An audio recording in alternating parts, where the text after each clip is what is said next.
نادي الزمالك يرفض رحيل المدافع حسام عبد المجيد إلى البرتغال خوفا من انتقاله للنادي الأهلي بنهاية الموسم الحالي.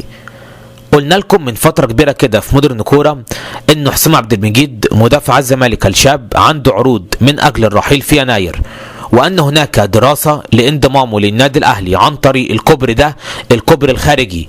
يعني عبد المجيد يروح لنادي مثلا في الدوري البرتغالي في يناير، وبعد كده بنهاية الموسم يرجع على النادي الأهلي لدعم دفاع النادي الأهلي.